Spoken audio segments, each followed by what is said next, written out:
الحمد للہ وکفا وسلام علی عباد الذین اصطفیٰ اما بعد بسم اللہ الرحمن الرحیم عن ابی ہریرۃ رضی اللہ تعالی عنہ قال رأیت رسول اللہ صلی اللہ علیہ وسلم یمس لسان الحسن کما یمس الرجل التمرہ۔ برادران اسلام، معزز سامعین حضرات، السلام علیکم ورحمۃ اللہ وبرکاتہ۔ میں آج کے اس مختصر سے بیان میں حسنین مکرمین کے کچھ فضائل و مناقب بیان کرنا چاہتا ہوں۔ ویسے تو حسنین مکرمین کے بہت بے شمار فضائل و مناقب ہیں جو احادیث کی کتابوں میں مذکور ہیں، لیکن میں ان میں سے چند کے بیان پر اکتفا کروں گا۔ جو حدیث میں نے آپ کے سامنے پڑھی ہے یہ حضرت ابو ہریرہ رضی اللہ تعالی عنہ سے مروی۔ فرماتے ہیں کہ میں نے جناب نبی کریم صلی اللہ علیہ وسلم کو دیکھا کہ آپ حضرت حسن کی زبان کو کھجور کے پھل کی طرح چوس رہے تھے۔ جیسا آدمی کھجور کا پھل چوستا ہے اس طرح حضرت حسن کی زبان کو چوس رہے تھے۔ حضرت علی کرم اللہ تعالی وجہہ نے پیشین گوئی دیتے ہوئے فرمایا کہ حضرت مہدی حضرت حسن کی اولاد میں سے پیدا ہوں۔ فرماتے ہیں کہ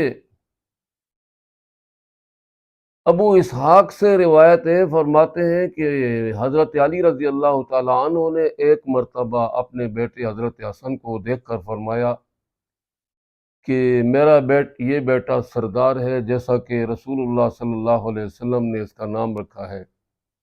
ان قریب اس کی اولاد میں سے ایک مرد پیدا ہوگا جو اخلاق میں رسول اللہ صلی اللہ علیہ وسلم کے مشابہ ہوگا، لیکن شکل و صورت میں مشابہ نہیں ہوگا۔ اس کا نام محمد ہوگا، زمین کو عدل و انصاف سے بھر دے۔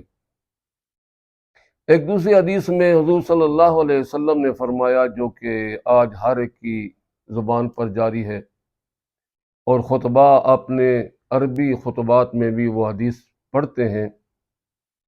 رسول اللہ صلی اللہ علیہ وسلم نے فرمایا، الحسن والحسین سیدا شباب اہل الجنہ۔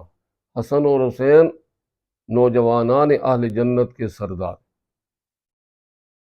اور ایک دوسری حدیث میں جناب نبی کریم صلی اللہ علیہ وسلم ارشاد فرماتے ہیں، ہما ریحانتا یا فی الدنیا، یہ دنیا میں میرے خوشبودار پھول ہیں۔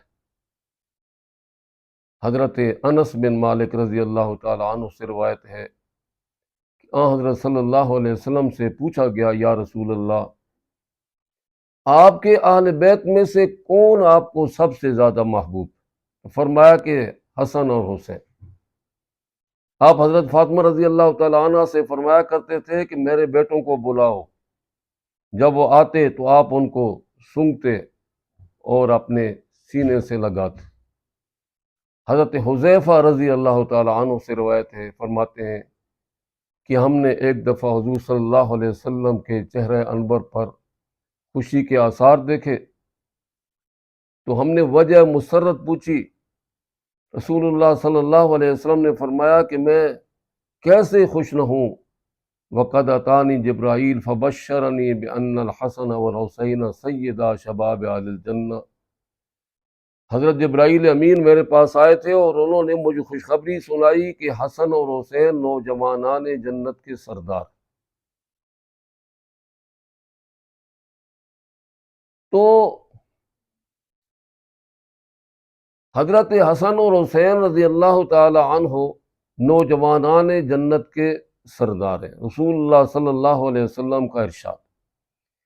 حضرت ابو بکر اور حضرت عمر رضی اللہ تعالی عنہما بھی حسن اور حسین سے بے حد محبت کرتے تھے۔ ایک دفعہ حضرت ابو بکر صدیق رضی اللہ تعالی عنہ عصر کی نماز پڑھ کر باہر نکلے۔ حضرت علی رضی اللہ عنہ بھی آپ کے ساتھ تھے۔ دیکھا کہ حسن کھیل رہے ہیں۔ حضرت ابو بکر صدیق رضی اللہ تعالی عنہ نے انہیں اٹھا کر کندھے پر بٹھایا اور فرمایا کہ یہ حضور اکرم صلی اللہ علیہ وسلم کے مشابہ ہیں، شکل و صورت میں علی کے مشابہ نہیں۔ حضرت علی رضی اللہ تعالیٰ عنہ مسکرائے۔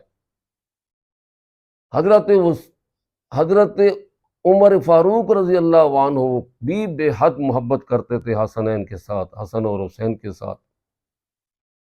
ایک مرتبہ حضرت عمر فاروق رضی اللہ تعالیٰ عنہ کبار صحابہ، بڑے صحابہ کے وظائف مقرر کر رہے تھے کہ حضرت حسن کے لیے باوجود کہ وہ اس صف میں نہیں آتے تھے 5,000 روپیہ مقرر کیا، جیسا کہ باقی صحابہ کے لیے 5,000 مقرر کیا، ان کے لیے بھی۔ چنانچہ ایک اور روایت میں آتا ہے، حضرت حذیفہ رضی اللہ تعالیٰ عنہ فرماتے ہیں کہ حضرت عمر فاروق رضی اللہ تعالیٰ عنہ نے ان کے دور خلافت میں جب ایک جنگ میں فتح ہوئی اور بہت بڑا مال غنیمت آیا، حضرت عمر فاروق رضی اللہ تعالیٰ عنہ نے فرمایا کہ مسجد نبی میں فرش کے اوپر اس مال کے ڈھیر لگا دیے جائیں، اور اس کے بعد تمام صحابہ کو بلایا گیا۔ تو حضرت عمر فاروق رضی اللہ عنہ نے سب سے پہلے حضرت حسن رضی اللہ تعالیٰ عنہ کو اس میں سے 1,000 درہم دیا، پھر حضرت حسین رضی اللہ عنہ کو دیا، پھر باقی صحابہ میں وہ مال تقسیم کیا، اور اپنے بیٹے حضرت عبداللہ ابن عمر کو 500 درہم دی۔ انہوں نے عرض کیا، امیر المومنین، رسول اللہ صلی اللہ علیہ وسلم کے زمانے میں میں جہاد کیا کرتا تھا اور حسنین تو اس وقت بچے تھے، آپ نے ان کو 1,000 درہم دیا اور مجھے 500 درہم دی۔ فرمایا کہ بیٹا، ان کے والد جیسا اپنا والد، ان کی والدہ جیسی اپنی والدہ، ان کی نانی جیسی اپنی نانی، ان کے نانا جیسا اپنا نانا، دکھا دو ان کے چچا جیسا اپنا چچا، ان کے ماموں جیسا اپنے ماموں، ان کی خالہ جیسا اپنی خالہ دکھاؤ، پیش کرو، ورنہ کبھی ان کے ساتھ برابری نہ کرو۔ سنو، ان کے والد حضرت علی مرتضیٰ ہے اور ان کی والدہ حضرت فاطمہ الزہرا رضی اللہ تعالی عنہا ہیں، ان کی نانی حضرت خدیجۃ الکبریٰ ہیں، ان کے نانا حضور اکرم صلی اللہ علیہ وسلم، اور ان کے چچا حضرت جعفر طیار، اور ان کے ماموں ابراہیم ابن رسول اللہ، اور ان کی خلائیں حضرت رقیہ اور حضرت زینب۔ اتنی عظیم ہستیاں حسنین مکرمین کی، لیکن امت نے ان کے ساتھ کوئی اچھا سلوک نہیں کیا۔ تمام صحابہ کو ان کے ساتھ محبت تھی، لیکن امت نے ان کے ساتھ کوئی اچھا معاملہ نہیں کیا۔